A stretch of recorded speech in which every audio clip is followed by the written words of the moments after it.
That was an audio recording made by former Attorney General Jody Wilson-Raybould of her telephone conversation with the Clerk of the Privy Council, Michael Wernick, on December 19th. That was part of a submission she has provided to the House of Commons Justice Committee today. Now let's bring in Mary Ellen Turpel-Lafond. She is a former Saskatchewan judge and a professor of law at the University of British Columbia. She has joined us before to provide her analysis on this story, and she's with us again tonight. Mary Ellen Turpel-Lafond, thanks for joining us. Thanks for having me back. Now, you've heard the conversation. How would you describe that telephone conversation between Jody Wilson-Raybould and the Clerk of the Privy Council, Michael Wernick? Well, I think the conversation was extremely distressing because it's clear that the kind of pressure that was being applied to her and what she was being asked to do is unprecedented. And obviously the testimony that she gave earlier to the Justice Committee is very much corroborated by this.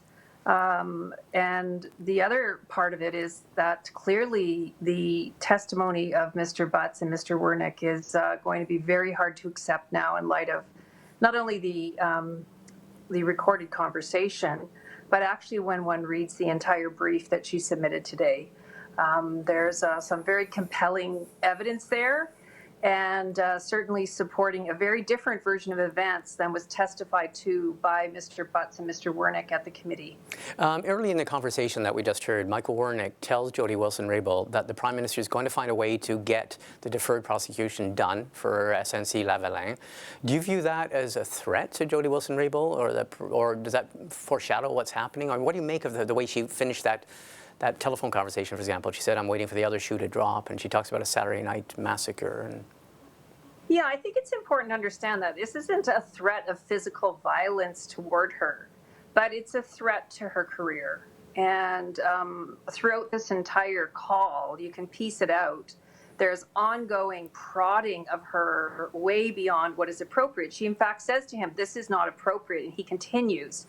He tries to persuade her to hire someone else to overturn her decision. And then he lets it be very clearly known to her that there will be implications because the Prime Minister will get this done. And this is exactly the kind of information that suggests a line has been crossed. Now, maybe the line was only crossed by Mr. Wernick, but they're describing a whole cast of characters that have been giving this pressure to her. And also her brief. I just want to come back to the brief she filed today. There's a few things in that brief that we learned for the first time that I was quite shocked by. Like what? Can you give some examples? Well, yes, I was shocked by the fact that Mr. Butts told her Chief of Staff, Jessica Prince, that Kim Campbell, as Attorney General, had done something exactly the same, and she should do what Kim Campbell did for former Prime Minister Mulroney. And that was around the David Milgaard prosecution.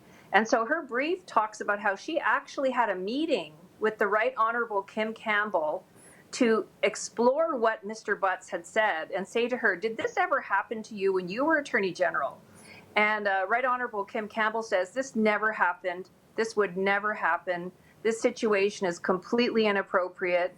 She says, "Not only would I, as Minister of Justice," this is Kim Campbell speaking, "never do this, but the Right Honourable Prime Minister Brian Mulroney would never have done it either." And remember, Kim Campbell was his Minister of Justice at the time.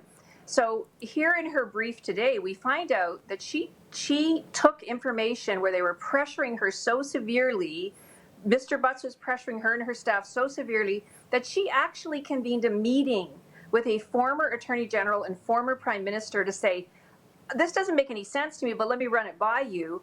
And they come back, Kim Campbell comes back very strongly with her and says, "That's not exactly what happened at all. Whatever Mr. Butts has said is not accurate." And hence, I think her brief really puts a bit of a nail in the coffin for Mr. Butts' evidence, Okay. As well as the tape for Mr. Wernick. Okay, getting back to the tape with Mr. Wernick, a question. You hear him, he's very much true to what he testified, though, in his testimony, and he at one point says, "No, I just am trying to give you context because you are the Justice Minister, and that is part of your brief, and that you should take into account other factors and all that." So he goes back to what he testified here in Ottawa, and that is that he was trying to exercise and inform her of her other hat that she was wearing, and that was as the hat of the Justice Minister. Yeah, I think that was very hard to take. I mean, he's like, oh, I'm not trying to pressure you, but do this, do this, do this, and these are the things that are going to happen, and by the way, this. So that nature of that conversation was very difficult to take. And I appreciate, Miss Wilson-Raybould is not presenting herself as some kind of a victim of anything here, but she was obviously the object of an incredible pressure. And it wasn't just any kind of pressure. I mean, she says to him, this call is not appropriate. Okay. At which point, Mr. Wernick should have hung up the phone and said, I'm sorry for calling you, goodbye.